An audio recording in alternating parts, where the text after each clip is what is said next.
Magandang tanghali sa inyong lahat guys. At panibagong araw at panibagong vlog na naman tayo ngayon. Guys, nandito ako sa area ng aking mga alagang manok. Ito. At good news guys. Okay na yung aking alagang manok na yung sisiw, yung nagkasakit. Update ko sa inyo. At matako na silang kumain. At maganda yung binigay ko sa kanilang gamot. At kung pinabayaan ko to guys, siguro hindi ko alam, siguro wala na sila. At ayun guys, ipapakita ko sa inyo yung aking sisiw na nagkasakit. Okay na guys. Ito guys. Ito guys. Kumakain na. At pasintabi lang po sa nanonood at sa ayun, kumakain dyan ay itong vlog na ito ay ayan guys, oh, may ipot. At ayun guys, lagi kayong hinugasan niyang inuman. At itong sapin guys na sako, bago lang to na pinalitan, kaso hindi natin maiwasan na hindi sila umipot. Ayan guys, good news guys, oh, kumakain na sila guys.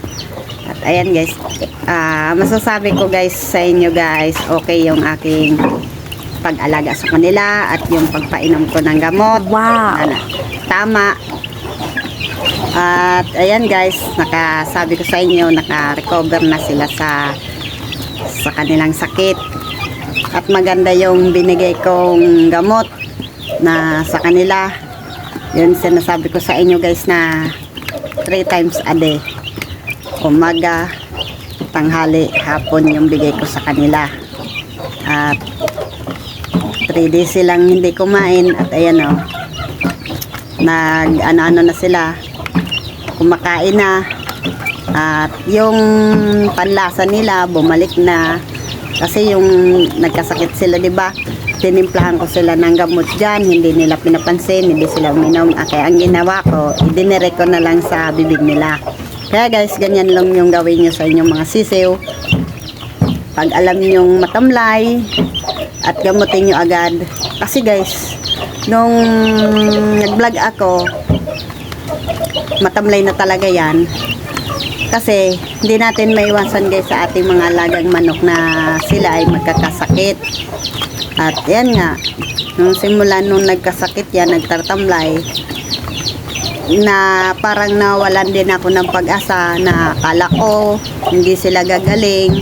Kasi pag ginamot natin sila guys, diba, nag-ano din tayo na hindi nagagaling o gagaling na. Pero ginawa ko ang lahat guys sa aking mga alaga. In-effort ko yan na asikasuhin. Ayun guys, magandang kinalabasan. At ayan, hindi ko sila pinabayaan na hindi painumin. At yung ginawa ko dyan guys sa alaga ko, hindi lang ako isa lang ano yung pagbigay ng gamot. Bale ang binigay ko sa kanila guys, 3 gamot. Isa sa umaga, yung isa na naman na gamot tanghali, yung isang gamot na naman sa hapon. Kaya kung halimbawa magtanong kayo guys, yan kung anong ginawa kong paggagamot dyan, and comment na lang kayo sa comment section ko para isabi ko sa inyo. At ayan guys, oh, minom na. At hinugasan ko na rin yung patukaan nila. At kailangan din natin laging linisan yung patukaan. At ayan o, malinis yan guys, oh. Pero lang dito sa, except lang dito sa sahig. Kasi bago naman to guys, hindi naman sabi itong luma na kagabi. Kanina paggising ko, inalis ko agad yung sapi nila, tinugasan ko. At pag tuyo na naman nun, ibabalik na naman natin at tanggalin na naman natin to para talagang masabi natin na magaling na sila. Yan guys. At salamat naman at gumaling na yung aking alaga. At patuloy ko lang kayong i-update sa aking sisiw na may sakit, naka-recover na yan. At paggabi, hindi ko yan inalisan ng ilaw. Pero ngayon, tinanggalan ko ng ilaw kasi baka masobra naman silang sa init. para masasabi ko talaga dito guys, okay na talaga to. Pero ito, hindi pa to okay kasi galing pa lang sa sakit, diba guys? Pero gagaling na yan kasi kung ang sisiw natin na talagang matamlay pa, na hindi ganyan kakain, at nakita nyo naman, oh guys, oh, kumakain na. Oh, lahat sila kumakain. Kasi pag ganyan na galing pa talaga sila sa sakit, talagang ano pa sila, yung parang bagsak pa yung katawan. Ayan o. Saka nanang ko to ng sako para hindi sila manon sa lamig. Kasi isa pa rin yan sa ano nila na kailangan pang may harang na sako.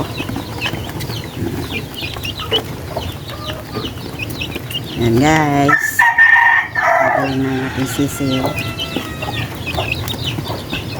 na lang guys, okay na yung aking sisiw. At ito lang kasi yun guys na tinamaan talaga ng sipon, ganitong amihan sa atin na hindi natin talaga maiwasan. Saka kaya nagkasipon yan guys, inalis ko kaagad kasi sa nanay. Yung nanay niyan, tinutuka na kasi sila ng nanay nila. At ayun, yan sa likod ko, yan nanay nila, nagkakakak na naman. Habang nandito sa kulungan, dito sa kulungan ng sisiw, kasama sila dati, tinutuka yung balahibo at yun nga, dumudugo, kaya nila na mag-comfort sa kanila, hindi kagaya ng iba kong sisiw, ang ganda. At ngayon guys, at masasabi ko na ayan, magaling na talaga sila guys.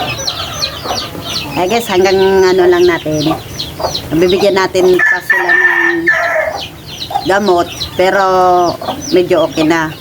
Tapos sa susunod, pag magaling na sila, at yan ay ano natin ng vitamins para medyo makarecover na sila sa kanilang pakiramdam, yung pakiramdam.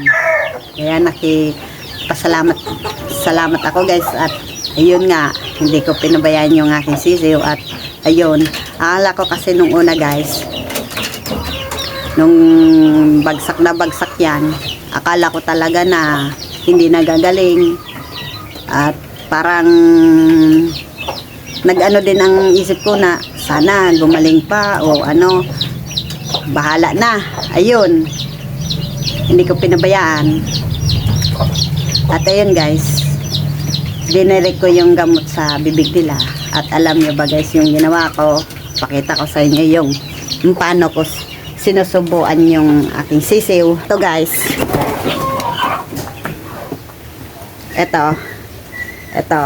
ito yung ginamit ko sa kanila. Tapos pinatapang ko yung gamot. Tapos dinirect ko sa bibig nila. At ang ginawa ko 3 times a day. Halimbawa, nag-upisa ako pagpainom sa kanila, tinimplahan ko yung gamot, pinalapot ko, tapos dinirect ko sa bibig nila. At yun, pagka-umaga, pinainom ko. Tapos mga bandang alas 12 ng tanghali, pinainom ko na naman yung iba naman na gamot. At pagkatapos naman mga 5, pinainom ko na naman sila ng gamot. Kaya yun guys, ang resulta, okay na yung aking manok. Ayan, okay na yan. Kaya ngayon, ang ginawa ko naman, at tinimplang ko naman ng ibang gamot para talagang makarecover na sila. Kung hindi yan guys, kung pinabayaan ko yan guys, iyon ang sabi ko sa inyo, na wala na. At sabi nga, sa ano natin, matibay. Pero yun, masabi ko sa inyo na okay na. Kaya guys, kung halimbawa magtanong kayo, comment na lang kayo guys, kung ano yung ginamot ko dito sa aking sisiw. And please like and subscribe naman dyan sa aking notification bell para lagi kayong update sa aking video. Kaya guys, yung iba kong sisiw, hindi tinamaan. Ito lang talagang tinamaan. Kaya guys, good news guys ha. Kaya kumain na sila. Kaya yun. Kaya masasabi ko talaga okay na. Guys. Ito oh. Tsaka guys, paghahawak tayo sa sisiw na may sakit, sabon tayo ng safeguard sa kamay at tapos alcohol para hindi tayo mahawaan kasi bakterya din yan. At tapos hahawak tayo sa iba nating manok. Tapos yung bakterya nandito sa ating kamay. At tapos maghawak tayo o dyan sa patukan ng ating mga manok. Tapos magbibigay tayo ng pagkain yung mga ma-healthy nating mga manok. Kaya ang gawin natin, mag-alcohol tayo para hindi sila madapwa ng sakit. Kaya guys, hanggang dito na lang ang aking video. And please like and subscribe sa notification bell para lagi kayong update sa aking video. Kaya guys, please and subscribe naman dyan sa aking video. Kaya bye!